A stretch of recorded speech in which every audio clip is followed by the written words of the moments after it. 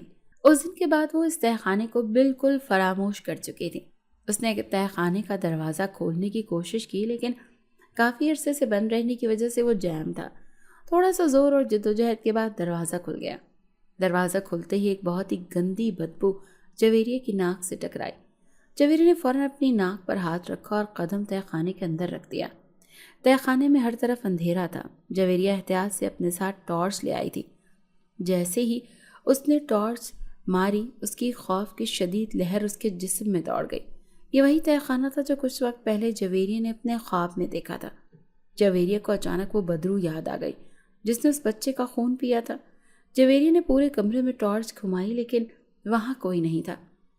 جویریہ نے سامنے دیکھا، وہاں ایک ہندو مورتی، سندور اور ایک گھنٹا پڑا ہوا تھا۔ اس کے علاوہ وہاں پہ ایک چھوٹا سا بند صندوق تھا۔ جویریہ نے جیسے ہی وہ صندوق کھولا، اسے ایک جھٹکا لگا، جیسے کوئی پوری قوت کے ساتھ اس کے وجود میں داخل ہوا ہو۔ جویریہ نے اندیکھے اور نہ چاہتے ہوئے بھی اس آسیب کو آزاد کر دیا تھا اور اس کی طاقت بڑھانے کے لیے خود اس کا شکار بن گئی تھی۔ 100 سال پہلے یہ بستی ویسے ہی خوشحال تھی جیسی اب، لیکن پھر اچانک اس بستی کی بربادی کا آغاز ہوا۔ یہاں ڈائن کے ایک خاندان نے دہشت پھیلا دی۔ وہ نوجوانوں اور بچوں کا خون پیتے۔ جب ان کے وجود میں ایک قطرہ تک باقی نہ بچتا، تب تک وہ ان کا پیچھا نہیں چھوڑتے تھے۔ بستی میں ہر طرف دہشت کا سامان تھا۔ لوگوں نے اپنے بچوں کو گھر سے باہر نکالنا بند کر دیا تھا۔ اب مائیں کھیلنے کے لیے بھی اپنے بچوں کو باہر نہیں جانے دیتی تھیں۔ کوئی بھی شخص مغرب کے بعد گھر سے باہر نہیں نکلتا تھا۔ لیکن پھر اس ڈائن نے ایک نیا حربہ استعمال کر لیا۔ وہ روپ بدل بدل کر لوگوں کے قریب آ کر رہتی اور آسانی کے ساتھ اپنا شکار کر لیتی۔ ان میں سے ایک شخص نے کسی عامل بزرگ سے مدد لینا چاہی، لیکن اس کا انجام بہت عبرتناک ہوا۔ پھر شاید قدرت کو اپنے بندوں پر ترس آ گیا۔ اس بستی میں ایک بہت بڑا جادوگر آیا۔ لوگوں نے اسے اپنے حالات کے بارے میں بتایا۔ جادوگر نے اس کی مدد کرنے کی حامی بھر لی۔ وہ ویسے بھی اپنی طاقت بڑھانے کا ارادہ رکھتا تھا۔ اس نے عمل کرنا شروع کیا۔ بہت جلد اس نے سب ڈائنوں سے لوگوں کو چھٹکارا دلا دیا، لیکن ایک ڈائن ابھی بھی موجود تھی۔ وہ بہت طاقتور تھی۔ جادوگر کا اسے جلا کر بھسم تو نہیں کر پایا، لیکن اسے ایک گھر میں قید کر لیا اور اسے آسیب زدہ قرار دے دیا۔ اس وقت سے آج تک کوئی بھی شخص اس گھر میں نہیں رہا تھا۔ وہ ڈائن اسی گھر میں بنے قید خانے میں قید تھی۔ 100 سال سے اسے خون نہیں ملا تھا، جس سے اس کی طاقت کمزور ہو چکی تھی۔ جادوگر کو اس بات کا اندازہ تھا کہ کبھی نہ کبھی کوئی نہ کوئی شخص اس مکان میں جا کر ضرور رہے گا۔ ڈائن کو صرف قید خانے میں قید کرنا محفوظ نہ تھا، اسی لیے اس نے اس گھر کے ارد گرد حصار بنا دیا تھا، جہاں سے اس دن کا نکلنا مشکل ہی نہیں ناممکن تھا۔ اچانک جویریہ بیمار رہنے لگی۔ اس کی ساری طاقت ختم ہو چکی تھی۔ وہ دن بہ دن بہت کمزور ہوتی جا رہی تھی۔ جویریہ کی یہ حالت دیکھ کر اس کے ماں باپ بے حد پریشان تھے۔ وہ سمجھ نہیں پا رہے تھے کہ ان کی بیٹی تو اچھی خاصی صحت مند تھی، پھر اچانک اسے کیا ہو گیا۔ وہ سب اس بات سے بالکل بے خبر تھے کہ جویریہ نے اس دن کو تہہ خانے سے آزاد کر دیا۔ وہ ڈائن روز اس کا خون پیتی۔ جویریہ کو اس بات کا بخوبی احساس ہو رہا تھا، لیکن وہ کسی کو بتا نہیں پا رہی تھی۔ جب بھی وہ یہ بات کرنے کی کوشش کرتی تو اس کے ہونٹ خود بخود بند ہو جاتے۔ وہ بہت بے بس محسوس کر رہی تھی۔ شکور اپنی نوجوان بیٹی کی یہ حالت دیکھ کر بہت پریشان تھا۔ کئی بار اس نے اسے ہسپتال لے جانے کی کوشش کی، لیکن بیچ میں کوئی نہ کوئی رکاوٹ آ جاتی۔ گاؤں والے کا یہی کہنا تھا کہ یہ اسی آسیب کی وجہ سے ہو رہا ہے۔ عالیہ بیگم نے جس دن گھر میں قرآن خوانی کرائی تھی، اسی دن جویریہ کو اسپتال لے جانے کا موقع مل گیا۔ ڈاکٹر جویریہ کی حالت دیکھ کر بہت پریشان ہو گئے۔ اس کے جسم سے خون بہت تیزی سے کم ہو رہا تھا، لیکن وہ وجہ جان نہیں پا رہے تھے۔ ہسپتال میں جویریہ کا بہت خیال رکھا جا رہا تھا۔ اسے پراپر غذا دی جا رہی تھی تاکہ وہ جلدی سے صحت مند ہو سکے۔ اس کے اندر خون بہت زیادہ کم ہو گیا تھا۔ ڈاکٹروں نے جویریہ کے باپ کو خون کا بندوبست کرنے کے لیے کہا تھا کہ جویریہ جلدی صحت یاب ہو سکے۔ ادھر علی کافی دنوں سے دیکھ رہا تھا کہ جویریہ پڑھانے کے لیے اسکول نہیں آ رہی۔ اسے یہ لڑکی پہلی نظر میں ہی بھا گئی تھی۔ وہ اسے بات کرنے کا موقع ڈھونڈ رہا تھا، اس کی مرضی جان کر اپنے گھر والوں کو رشتے کے لیے بھیج سکے۔ لیکن جویری کی مسلسل غیر موجودگی اسے مایوس کر رہی تھی۔ ایک دن اس نے اسکول کے بچے سے پوچھا۔ اس نے بتایا کہ مس تو بیمار ہیں اور کافی دنوں سے اسپتال میں داخل ہیں۔ اس کی بات سن کر علی ایک دم پریشان ہو گیا۔ دوسری طرف شکور بستی میں خون کے لیے گھوم رہا تھا، لیکن اب تک اسے خون نہ مل سکا۔ علی نے جب شکور کو پریشان حال بستی میں گھومتا پایا، وہ اس کے پاس گیا اور بولا کہ چچا کیا معاملہ ہے؟ شکور نے اسے ساری بات بتا دی کہ جویریہ کو خون کی ضرورت ہے۔ علی کا خون بھی بی پازیٹیو تھا۔ علی نے خود اپنے چند دوستوں کے ساتھ بھی جا کر جویریہ کو خون کی بوتلیں دی، جس سے جویریہ کی حالت کافی حد تک بہتر ہو گئی اور وہ موت کے منہ میں جاتے جاتے بچ گئی۔ شکور نے ڈاکٹروں سے کہا کہ اب ہم اپنی بیٹی کو واپس لے کر جا سکتے ہیں۔ ڈاکٹرز نے دیکھا کہ جویریہ کافی حد تک سنبھل چکی ہے، لیکن وہ ابھی صحیح طور پر صحت یاب نہیں ہوئی تھی۔ انہوں نے کہا ابھی ہم جویریہ کو اسپتال میں ہی رکھیں گے اور آپ فکر مت کریں، اس کا پورا خیال رکھا جائے گا۔ گورنمنٹ اسپتال ہونے کے باوجود جویریہ کا ہر طرح سے خیال رکھا جا رہا تھا۔ ڈاکٹرز نے دیکھا کہ جویریہ کافی حد تک سنبھل چکی ہے، لیکن وہ بھی صحیح طور پر مکمل صحت یاب نہیں ہوئی تھی۔ انہوں نے کہا کہ ابھی ہم جویریہ کو اسپتال میں ہی رکھیں گے اور آپ فکر مت کریں، اس کا پورا خیال رکھا جائے گا۔ گورنمنٹ اسپتال ہونے کے باوجود جویریہ کا ہر طرح سے خیال رکھا جا رہا تھا۔ اپنے بیٹی کے سنبھلتی ہوئی حالت دیکھ کر شکور کافی حد تک مطمئن تھا۔ اس دن اسپتال میں ہلچل مچی ہوئی تھی، کوئی نیا ڈاکٹر عملے میں شامل ہوا تھا۔ سب لوگ کہہ رہے تھے وہ سینئر ہونے کے ساتھ ساتھ بہت قابل ڈاکٹر ہے۔ پورا اسٹاف اس کا استقبال کرنے کے لیے تیار کھڑا تھا۔ وہ سب لوگ اس بات سے بالکل انجان تھے کہ وہ کوئی ایماندار ڈاکٹر نہیں بلکہ ایک ضمیر فروش انسان تھا جو مریضوں کی جان لے کر ان کے گردے بیچ دیتا تھا۔ اس نے بہت سے ایسے لوگوں کو قتل کیا تھا جو بآسانی صحت یاب ہو سکتے تھے، لیکن وہ اس کالے دھندے میں مکمل طور پر پھنس چکا تھا۔ اس کے نزدیک انسانی زندگیوں کی کوئی اہمیت نہیں تھی۔ جویریہ کے ساتھ ہی ایک بیڈ تھا جہاں پر ایک مریضہ لڑکی تھی۔ اس کی حالت جویریہ سے بھی بدتر تھی۔ اس کے بارے میں ڈاکٹرز نے جواب دے دیا تھا کہ وہ زیادہ دن زندہ نہیں رہ پائے گی۔ اس لڑکی کی بلڈ کینسر تھا۔ جب اس کی بیماری لاسٹ اسٹیج پر تھی تب ڈاکٹروں کو پتہ چلا۔ اس کے گھر والے پانی کی طرح پیسہ بہا رہے تھے۔ اس کو بچانے کی ہر ممکن کوشش کی جا رہی تھی۔ اب یہ میرا رب ہی جانتا ہے کہ اس کی زندگی کتنی تھی۔ اس کے گھر والے اس پر پانی کی طرح پیسہ بہا رہے تھے۔ وہ اپنے ماں باپ کی اکلوتی اولاد تھی اور وہ اس کے ساتھ ہی بہت زیادہ محبت کرتے تھے۔ پورا خاندان ہی اسے بہت پیار کرتا تھا کیونکہ وہ لڑکی تھی ہی بہت نیک اور ہمدرد۔ اس کے ساتھ بچپن ہی سے ایک جن تھا۔ یہ دن کسی کے بھی نظر نہیں آتا تھا۔ اس دن بچپن سے ہی اس لڑکی کے ساتھ دوستی کی تھی۔ دونوں اکٹھے کھیلتے کودتے تھے۔ بچپن میں تو وہ اس کے سامنے اس کے ساتھ آتا تھا، اس کو نظر آتا تھا، مگر جو سمجھدار ہوتی گئی وہ جن اسے اپنا پوشیدہ رکھنے لگا اور وہ اس کے سامنے ظاہر نہیں ہوتا تھا۔ اب جب سے وہ بیمار ہوئی تھی اس جن کو بھی اس کی بیماری کا بہت زیادہ دکھ ہوا تھا اور آج وہ اس کو اسپتال میں دیکھنے کے لیے آیا تھا، اور جب اس کی نظر جویریہ پر پڑی تھی وہ اس کو دیکھ کر چونک گیا تھا۔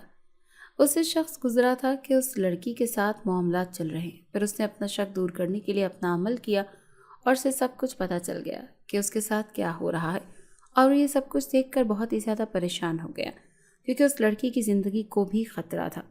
جویریہ میں اور اس جن میں ایک بات مشترکہ تھی۔ جویریہ کا اور اس کا دشمن ایک ہی تھا جس نے اس جن کے دل کی دنیا برباد کی تھی۔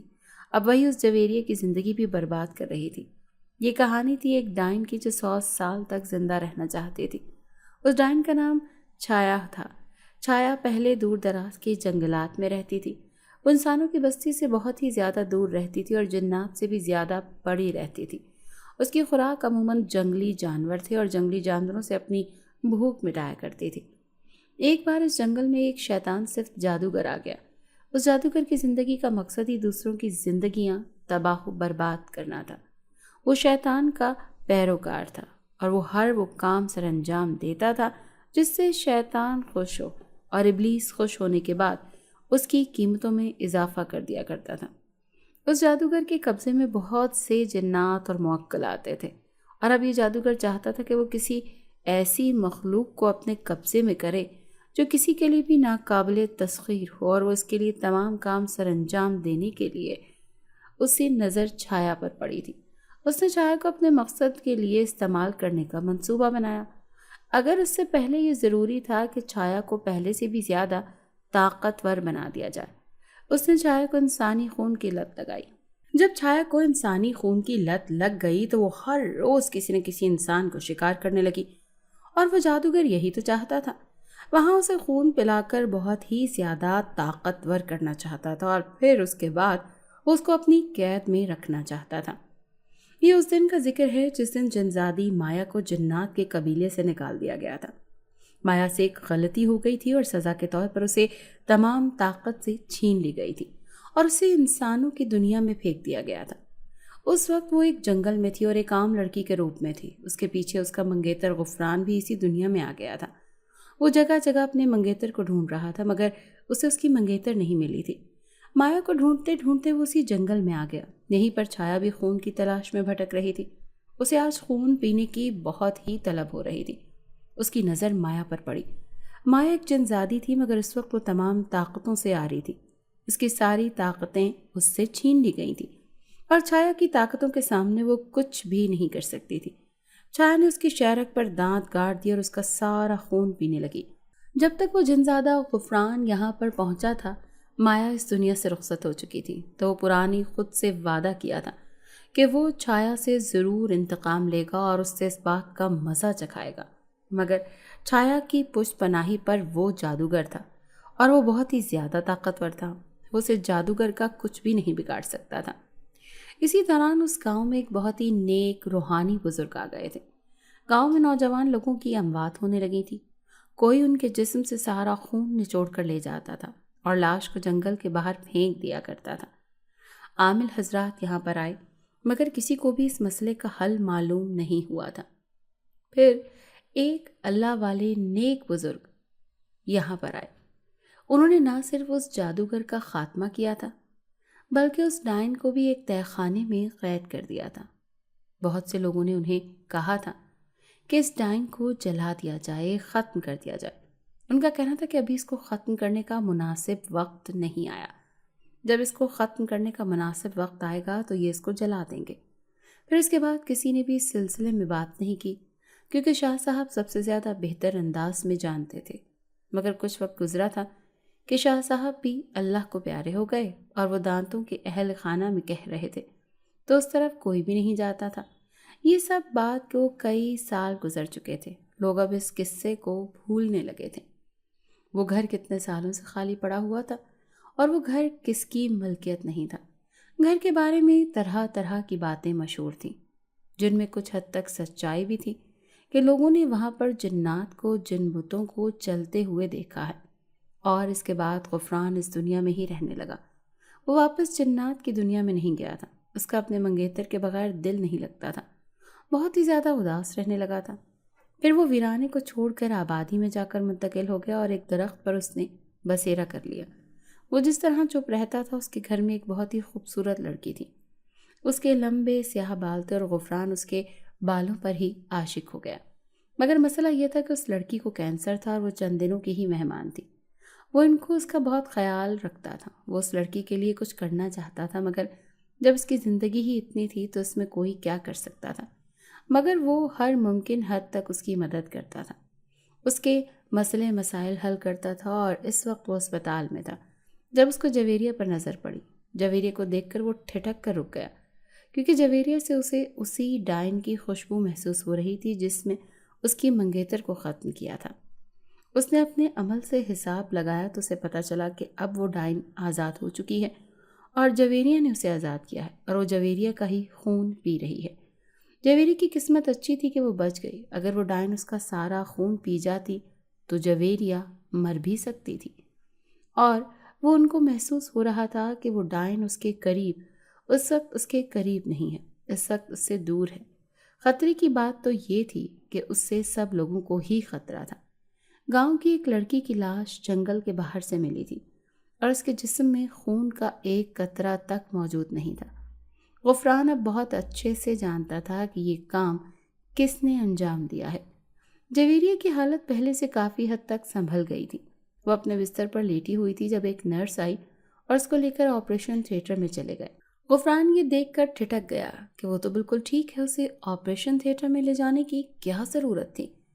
وہیں لگے ہاتھوں اس کے پیچھے چلا گیا، اور جب وہاں پہنچا تو اسے اصل بات کا پتہ چلا۔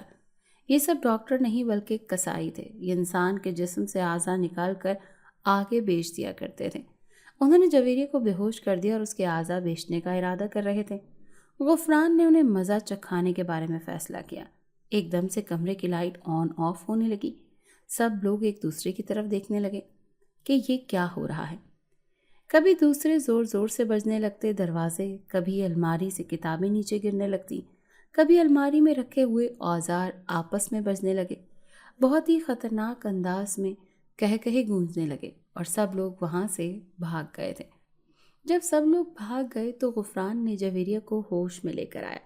غفران کو دیکھ کر وہ حیران رہ گئی اور اس سے پوچھنے لگی کہ وہ کون ہے۔ جب غفران نے اسے ہر ایک بات بتائی تھی، اپنے بارے میں سب کچھ بتایا، اسے کہا تھا کہ فوراً اسے یہاں سے نکل چلو، یہ مسیحا کے روپ میں درندے ہیں، یہ انسانوں کو سودا کرتے ہیں۔ جویریہ نے ایسا ہی کیا۔ آپ نے شور مچا دیا، گھر جانا ہے، جانا اسے، اور ڈاکٹر سمجھا رہے تھے، اسے روکنے کے لیے قائل کر رہے تھے، مگر وہ ان کی اصلیت جان چکے تھے اور اس نے گھر آ کر ہی دم لیا تھا۔ غفران نے اسے اس ڈائن کے بارے میں سب کچھ بتا دیا تھا۔ جویریہ کو افسوس ہو رہا تھا کہ گاؤں کی جس لڑکی کی موت ہوئی تھی وہ اس کی وجہ سے ہوئی تھی۔ جویریہ اس تہہ خانے کا دروازہ اگر نہ کھولتی تو اتنی بڑی مصیبت دنیا میں نہ آتی، مگر اب جو ہونا تھا وہ تو ہو چکا تھا۔ اس نے غفران سے پوچھا کہ اس کا کوئی تو حل ہوگا، اس ڈائن کو ختم کرنے کا کوئی طریقہ تو ہوگا۔ غفران نے کہا کہ میں ایک بزرگ کو جانتا ہوں، وہ ہماری مدد کریں گے۔ جب تک میں واپس آتا ہوں تم نے اپنا خیال رکھنا ہے اور ہوشیار رہنا ہے۔ رات کا نہ جانے کون سا پل تھا۔ جویریہ کو سوتے ہوئے احساس ہوا کہ جیسے اس کی الماری کا دروازہ کوئی اندر سے بجا رہا ہو۔ جب اس نے آنکھیں کھول کر دیکھا تو واقعی الماری سے آواز آ رہی تھی۔ اسے لگ رہا تھا جیسے کوئی بہت جلدی میں ہو۔ پہلے تو جویریہ کو محسوس ہوا، پھر اس نے اپنے خوف پر قابو پایا اور اس نے الماری کھولی۔ کوئی چیز اسے پکڑ کر الماری کے اندر کھینچنے لگی۔ اس کی چیخیں بلند سے بلند تر ہوتی جا رہی تھیں۔ وہ بہت زیادہ شور مچا رہی تھی۔ الماری میں نہ جانے کون سی چیز تھی جو اسے اپنی جانب کھینچ رہی تھی۔ اتنے میں وہاں پر غفران آ گیا۔ اس نے جویریہ کو بچایا اور اس کا دروازہ بند کر دیا۔ دریا سے کہا کہ جلدی سے کوئی لوہے کا بڑا سا تالا لے کر آؤ۔ جویریہ ناسمجھی سے اسے دیکھنے لگی۔ بھلا تالے اس وقت کا کیا کام؟ مگر وہ کہیں سے ڈھونڈ کر ایک بڑا سا تالا لے آئی تھی۔ اس نے یہ تالا غفران کے حوالے کر دیا۔ غفران الماری کو تالا لگا دیا اور اسے کہنے لگا کہ وہ دائیں نہ اس میں قید ہو کر رہ گئی ہے، اب یہاں سے نہیں نکل سکے گی۔ اسے ختم کرنا آسان ہو گیا ہے۔ میں جن بابا جی کے پاس گیا تھا انہوں نے کہا تھا کہ اس ڈائن کو کسی طریقے سے قید کرو، ختم کرنا میرا کام ہے۔ وہ اس الماری میں تمہیں ڈرانے کے لیے تنگ کرنے آئی تھی، مگر وہ اپنے ہی دام میں خود پھنس گئی۔ اب وہ یہاں سے کبھی نہیں نکل سکتی۔ خیال رہے کہ تم نے اپنے گھر والوں کو اعتماد میں لینا ہوگا تاکہ ایسا نہ ہو کہ کوئی اس کو آزاد کر دے۔ تم نے اس بات کا خاص خیال رکھنا ہوگا، اور اگر وہ آزاد ہو گئی تو اسے قابو کرنا ناممکن ہو جائے گا۔ تم اپنے گھر والوں کو سمجھا دینا کہ اس الماری کے آس پاس بھی نہ پھٹکیں، ورنہ ان کا انجام بہت برا ہو سکتا ہے۔ کافی دن گزر گئے تھے، اب مجھے بابا جی کا انتظار تھا کہ بابا جی کب آئیں اور ہمیں اس مصیبت سے چھٹکارا دلائیں۔ اس الماری سے بہت سی عجیب و غریب آوازیں آ رہی تھیں۔ کبھی روتی چلاتی، کبھی وہ منتیں کرتی تھی، کبھی وہ اس بات کا وعدہ کرتی تھی کہ وہ کوئی غلط کام نہیں کرے گی، کبھی وہ مجھے لالچ دیتی تھی کہ میری ہر کھانے کی چیز لے کر آئے گی، کبھی کسی چیز کا لالچ دیتی تو کبھی کسی چیز کا۔ میں جانتی تھی کہ وہ سب کچھ جھوٹ بول رہی ہے، وہ سب کچھ فریب ہے۔ وہ بس وہاں سے آزاد ہونا چاہتی تھی اور میں ایک بار اسے آزاد کر کے دیکھ چکی تھی۔ میری غلطی دوبارہ نہیں کر سکتی تھی۔ میں اپنے ساتھ ساتھ دوسروں کی زندگیوں کو بھی خطرے میں نہیں ڈال سکتی تھی۔ میں کچن میں مصروف تھی جب میرا چھوٹا بھائی کمرے میں چلا گیا۔ اس نے اسے آزاد ہونے کے لیے ملتے کر رہی تھی۔ میرے چھوٹے بھائی کا دل بسیج گیا۔ اس نے فیصلہ کیا کہ وہ آزاد کروا دے گا۔ اس سے پہلے کہ وہ کھانے کے ساتھ چابی لگاتا میں وہاں پر پہنچ گئی۔ میں نے اسے اچھی خاصی ڈانٹ پلائی تھی اور اسے کہا تھا کہ یہ ایک عفریت ہے، یہ اگر آزاد ہو گئی تو دنیا میں تباہی مچا دے گی۔ وہ کب آئیں گے اور کب ہمیں اس مصیبت سے نجات دلائیں گے؟ پھر ایک دن بابا جی آ گئے۔ انہوں نے بھی زیادہ وقت ضائع کرنا مناسب نہیں سمجھا۔ موجودہ میرے کمرے میں گئے تھے۔ انہوں نے سب لوگوں کو کمرے سے نکال دیا اور خود حصار قائم کر کے بیٹھ گئے۔ اپنے کمرے میں گئے ہوئے انہیں کافی دیر گزر چکی تھی جب کمرے سے چیخوں کی آواز بلند ہونا شروع ہو گئی تھی۔ وہ آواز بہت زیادہ ناگوار تھی۔ ایسے لگ رہا تھا جیسے کسی کو کھنڈی چھری کے ساتھ ذبح کیا جا رہا ہو۔ کتنی دیر تک تو یہی سلسلہ چلتا رہا اور پھر اس کے بعد ایک خاموشی چھا گئی۔ اس کے بعد پیر صاحب کمرے میں سے باہر آئے تھے۔ انہوں نے کہا کہ اس بلا کا خاتمہ ہو گیا ہے، آپ لوگ گھر کی صفائی کروائیں اور یہاں پر قرآن پاک کا ختم اور درود کروائیں۔ اللہ نے چاہا تو تمام کالے سائے اس گھر سے ختم ہو جائیں گے۔ پیر صاحب کے جانے کے بعد مجھے غفران نے کہا کہ تمہارے لیے ایک بہت بڑا سرپرائز ہے، مجھے امید ہے کہ وہ تمہیں پسند آئے گا۔ میں یہ سن کر حیران رہ گئی، بھلا ایسا کیا سرپرائز ہے؟ پھر وہ مجھے لے کر اسی تہہ خانے کے نیچے چلا گیا۔ یہاں ایک بہت بڑا بکسا پڑا ہوا تھا۔ جب میں نے اسے کھولا تو میں حیرت زدہ رہ گئی۔ اس میں سونے، چاندی اور ہیرے کے قیمتی زیورات بھرے ہوئے تھے۔ اس نے مجھے کہا یہ سب کچھ تم لوگوں کا ہے، اس کے بارے میں کسی کے ساتھ کوئی بات نہیں کرنا، جیسے چاہو تم لوگ اس کو استعمال کرو۔ اس کے بعد میں نے اپنے گھر والوں کو اس کے بارے میں بتایا اور انہیں تہہ خانے میں لے آئی۔ ان لوگوں نے اس زیور کو تھوڑا تھوڑا کر کے بیچا تھا، اپنا کاروبار سیٹ کیا، اپنا گھر بنایا، غرض یہ کہ اپنی ضرورتوں کی تمام چھوٹی بڑی چیزیں خرید لیں۔ اب ہمارا شمار شہر کے رئیسوں میں ہونے لگا تھا۔ ہمارے رشتہ دار، دوبارہ ہمارے جاننے والے ہم لوگوں سے حسد کرنے لگے تھے۔ اس کا راز پوچھنے لگے تھے تاکہ ہم لوگوں کے پاس اتنا پیسہ کہاں سے آیا، کیسے ہم لوگ دن رات امیر ہو گئے۔ جو لوگ ہم سے زیادہ بات کرنا پسند نہیں کرتے تھے، اب وہ ہمارے آگے پیچھے پھرنے لگے۔ ہم سے اس دولت کا راز پوچھتے تھے کہ آپ کے پاس اتنی دولت کہاں سے آئی۔ میرے ابو کا کاروبار اتنا زیادہ تجربہ نہیں تھا، اس لیے انہوں نے کپڑے کا کاروبار شروع کیا، اور یہ انہوں نے چھوٹے پیمانے سے شروع کیا تھا، اور پھر تھوڑے تھوڑے سے شاگرد رکھے، مگر پھر رفتہ رفتہ انہوں نے اپنے کاروبار کو بڑھانا شروع کر دیا، اور اب یہ کاروبار بہت بڑے پیمانے پر پھیل چکا تھا، اور ہمارے پاس کاریگر بھی بہت زیادہ ہو چکے تھے۔ دیکھتے ہی دیکھتے ہم لوگ دولت سے دولت مند ہوتے گئے۔ سچ کہتے ہیں انسان کے حالات اور وقت بدلتے دیر نہیں لگتی۔ ایک وہ بھی وقت تھا جب ہم لوگ سوکھی روٹی پانی کے ساتھ بھگو کر کھاتے تھے، جب ہمارے گھر میں کتنے کتنے دن تک کھانے کو کچھ بھی نہیں ہوتا تھا، جب ہمارے پاس 1 روپیہ بھی نہیں ہوتا تھا اور پرانے کپڑے ہوتے تھے۔ اور آج کا وقت بہت ہی زیادہ مختلف تھا، مگر اس دولت نے ہم لوگوں میں کوئی منفی عادت پیدا نہیں کی تھی، بلکہ ہم لوگوں میں انسانیت اور دوسروں کے لیے محبت پیدا کرتی تھی۔ ہم ہر وقت دوسروں کی مدد کرنے کے لیے تیار رہتے تھے، مگر ہم لوگوں کے بہت زیادہ دشمن بن چکے تھے جو ہماری دولت سے حسد کرتے، اور وہ ہمارے رشتہ داروں میں سے ایک تھے۔ ہماری ایک رشتہ دار خاتون تھی، وہ کافی زیادہ دولت مند تھی، مگر جب انہوں نے یہ دیکھا کہ ہم ان سے آگے بڑھ چکے ہیں تو انہوں نے اپنی حسد کو مٹانے کے لیے ہم لوگوں پر کالا جادو کروانا شروع کر دیا۔ یہ کالا جادو بہت ہی زیادہ سخت تھا، اور ہمارے گھر میں وہ خود ہی پراسرار واقعات ہونے لگے۔ کبھی ہمارے گھر میں خون کے چھینٹے پڑنے لگتے، کبھی کسی جانور کا کٹا ہوا سر ملتا، کبھی تعویذ گھر سے نکلتے، کبھی جب ہم لوگ منہ دھو رہے ہوتے تو اس میں سے پانی کے بجائے خون نکلنے لگتا۔ اس دن میں کچن میں اپنی مرضی سے ایک چیز بنا رہی تھی۔ یہ مغرب کا وقت تھا، ہر طرف اندھیرا پھیل چکا تھا۔ آج میرا دل کر رہا تھا میں اپنی پسند کا کھانا بناؤں۔